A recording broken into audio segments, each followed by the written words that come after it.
ሰላም ናይ ቻናለይ ተኸታተልቲ ከመይ ትኾኑ? ናይ ሎማዓንቲ ኣርእስተይ ናይ መርዛማ ሰባት 9 ምልክታት ዝብል እዩ። ስለዚ ዝኸበርኩም ናይ ቻናለይ ተኸታተልቲ መጀመርያ መርዛማ ሰባት ብኸመይ መልክዕ ክንገልጾም ንኽእል ዝብል ነገር ክንርኢና። ምስኡ እውን እንታይ እዩ ናይ መርዛማ ሰባት ምልክታት? ብሳልሳይ ደረጃ ከዓ ንሪኦ ነገር እንታይ እዩ? ኣብዛ ኣተሓሒዝና መርዛማ ሰባት እንድሕር ኣጋጢሞምና ወይ ኮላይ ምስ መርዛማ ሰባት ክንነብር ከለና እንታይ ክንገብር ኣለና ዝብል ብሓንሳ ኣተሓሒዝና ኣብዚ መደብዚ ክንርኢና ማለት እዩ።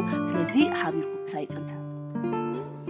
ስለዚ ዝኸበርኩም ናይ ቻናለይ ተኸታተልቲ መርዛማ ሰባት ብሓፂር ቃል ክንገልጾም ከለና እንታይ እዮም? መርዛማ ሰባት ኩሉ ግዜ ንሰባት ዘሕዝኑ፣ ንሰባት ዘሕርቁ፣ ኣሉታዊ ዝኾነ ቃል ዝዛረቡ ናይ ባዕሎም ዝኾነ ዘይተፈትሐ ጭንቀትን ውሽጣዊ በሰላ ዘለዎም ኮይኖም ኣብ ክንዲ ሽግሮም ኣብ ምፍታሕ ዘተኩሩ ንሰባት ኣብ ምጉዳእ ኣብ ምሕራቅ ዘተኩሩ ሰባት እዮም መርዛማ ሰባት ዝበሃሉ።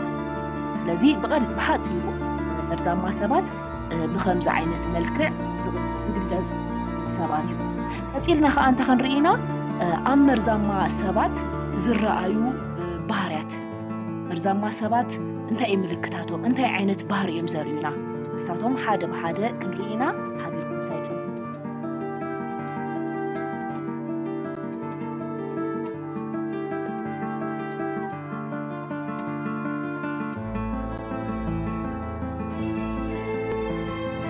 ቀዳማይ እንታይ እዩ? ኣብ መርዛማ ሰባት ዝርአ ነገር ኣሉታዊ ምዃን፣ ቃላቶም ኣተሓሳስቦኦም ኩሉ ኣሉታዊ እዩ። ኣይከኣሉን እዩ ኣይከውንን እዩ ዝብሉ ቃላት እዮም ዝጥቀሙ። መምኽኔታታት የብዝሑ፣ ክጋገዩን ክወድቁን ስለዘይደልዩ ወይ ኮላይ ስለዝፈርሑ ኩሉ ግዜ እንታይ እዮም ዝገብሩ? መምኽኔታታት የብዝሑ። ሓደ ነገር ከይፈተኑ ኣይከውንን እዩ ዝብሉ ሰባት እዮም ማለት እዩ መርዛማ ሰባት። ካደ ከዓ እንታይ እዩ? ሂወቶም ምስ ሰብ ዘነፃፅሩ ዘወዳድሩ ሰባት እዮም። ምስ ዓላምኦም ዘይኮነስ ምስ ሰባት እንዳነፃፀሩ ሂወቶም ዝነብሩ ሰባት እዮም። ካልእ እንታይ እዮም? ምስኣቶም ዝነብሩ ሰባት እንታይ ይገብሩ ማለት እዮም? ዝነብር ሰብን ንኸይፍትን እንታይ ይገብርዎ? ይቋፃፀርዎ፣ ንኸይፍትን ይገብርዎ፣ ይዓግትዎ፣ ፈሊጦም ኣየበረታትዕዎን፣ ከይፈተነ ከሎ ንኽገድፍ ይገብርዎ ማለት እዮም። እዞም መርዛማ ሰባት ንባዕሎም ኣይፍትኑን እዮም። ሰባቱን ንኸይፍትኑ ኣሉታዊ ቃላት ይዛረቡ። ኣይከኣልን ኢልካ ኢልካ ኢኻ ትደክም ዘለኻ ዓይነት ዝብል ቃል እዚ ናይ መጀመርያ ናይ መርዛማ ሰብ ምልክት።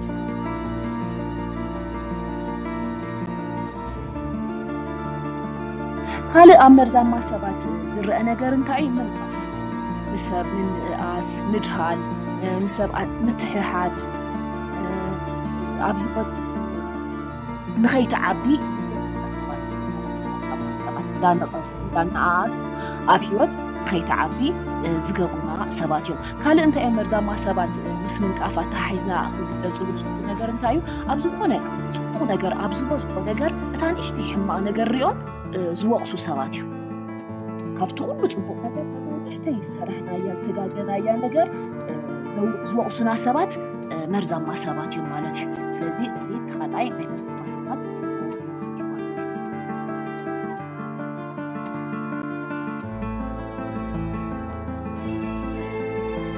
ሳልሳይ ከዓ ኣብ መርዛማ ሰባት ዝረአ ነገር እንታይ እዩ? ምቕናቕ፣ ብንእሽተይ ነገር ይቆሉ።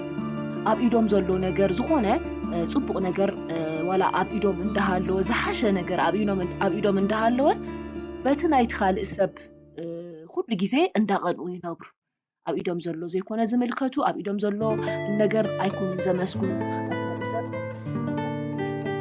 ነገር ናይ ምቕናቕ ሽግር ኣለዎም መርዛማ ሰባት።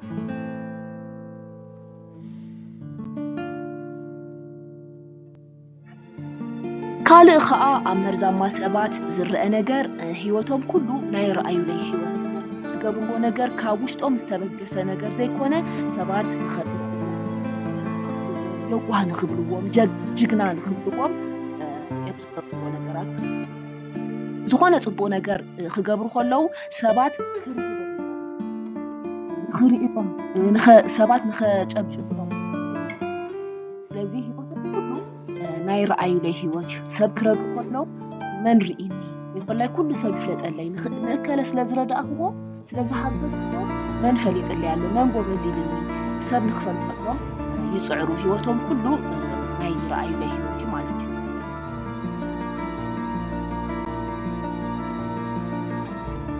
قال أمر زمان سبعة زر أنا قرنت أي كم أبيوت واقع خف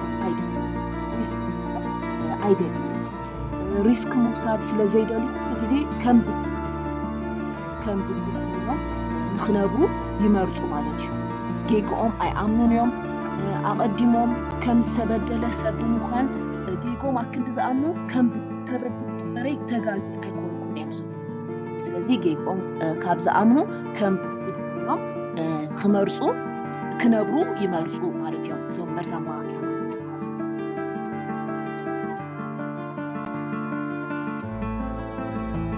قال إخاء ناي مرزما سبات زرعايو نجارات انتايوم ناي سب سلام خلا مرزما سبات مجرشا وشتنا يودا مرزما سبات ناي سب سلام صنق ينزقو مالتي نجار سمعي زي بالنا نخبو بس مرزما سبات حر هيوتنا حلفنا ويس مرزما محازا نحر وعلنا وشتنا نخرجناش سلامنا نخطافي مالتي سلامنا عندات ود خيد يقبرونا نمنتاي امزي زقبرو مالوتيم ابعلوم طراح سلازتكرو ابعلوم ناي بعلوم مچوت ناي بعلوم كطعمهم طراح سلازداليو حساب يطقم حساب حالي تبعت تطقمو ناي بعلوم مچوت نخرخبو خبرو حساب يقبرو مالوتيم بزعبا خالي سب ايقدرسونيم انا ነገር ንዓቱ ዘገድፍ ስለዚ ምስ መርዛማት ውዒልና ክንልገስ ከለና ወይ ኣብ ህይወትና ኣብ ገዛና መርዛማት ክንነብር ከለና መጨረሻ ውሽጥና ሰላም ይስጥ ዝነበሩና ነገራት ይውሉ ምንም ነገር ስምዒት ዘይብልና ኮይና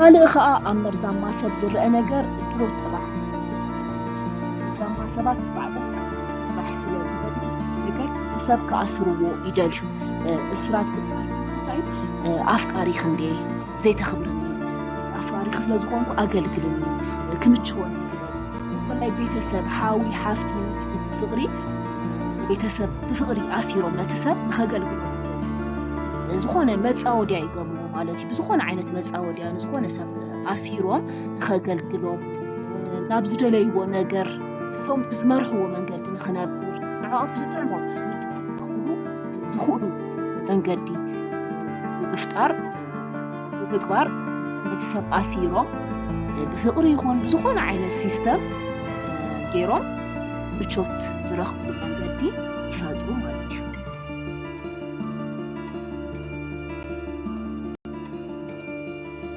كالي خاء مرزما سبات لوطي أيدلينيو لوطي ريسك موساديو حدا سب نخلوت زخونه ريسك خوسدالو زخونه خساغرو كصعرلو زخبا نغرالو مرزما سبات ريسك موساد سلازيداليو ملكع خشيدو وي كولاي متك سلازيداليو افتا زلوا كيتلوطو منبار يمرجو مالتيو ناي لوطي اقوام يبلو سلازي مرزما سبات لوطي ايدليوم مچوت راح يوزداليو زي تخالق ناي مرزما سب ملكتي مالتيو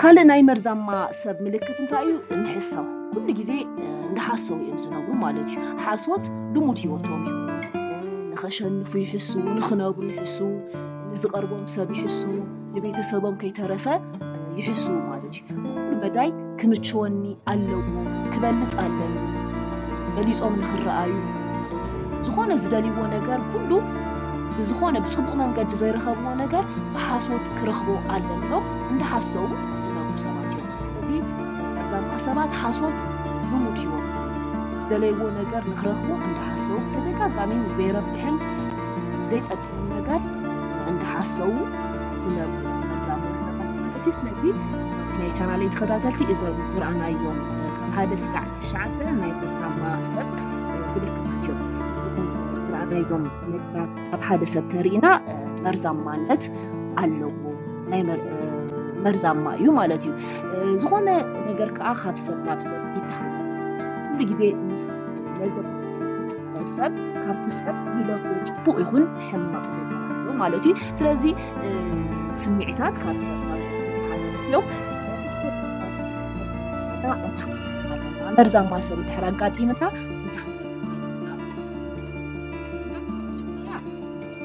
መርዛማ ምዃኑ እቲ ሰብ ክነስተውዕል ኣለና እዞም ካብ ሓደ ስጋዕ 9 ዝረኣናዮም ባህሪ ኣብቲ ሰብ እንድሕር ተራእዮም ክነስተውዕል ኣለና ስለዚ መጀመርያ ክትፍከር መርዛማ ዲክ ሰብ ካልኣይ ከዓ ወሰን ክንገብር ኣለና ማለት ባውንድሪ ክህሉ ሰብ ክንነብር ከለና ባውንድሪ ወይ ኮላይ ወሰን ሳይታይ ኣብዚሕና ፅቡቅ ምግባር ክንገድፍ ኣለና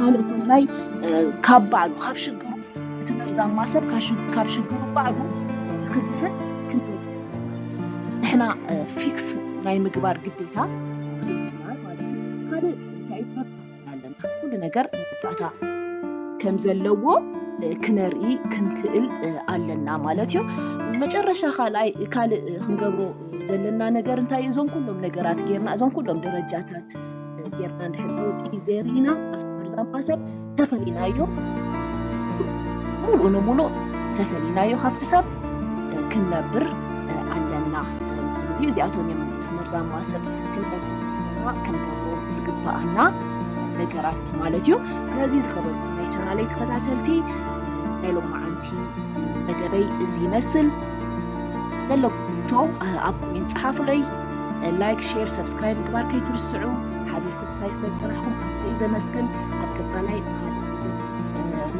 ምስ መርዛማ ሰብ ዝተተሓዘ ካልኦት መደባት ኣለው ቀፂለ ዘቕርበልኩም ማለት እዩ ሓቢርኩም ሳይ ስለዝፀናሕኩም ኣዝየ ዘመስግን የቐኒየለይ ሰላም ኩኑ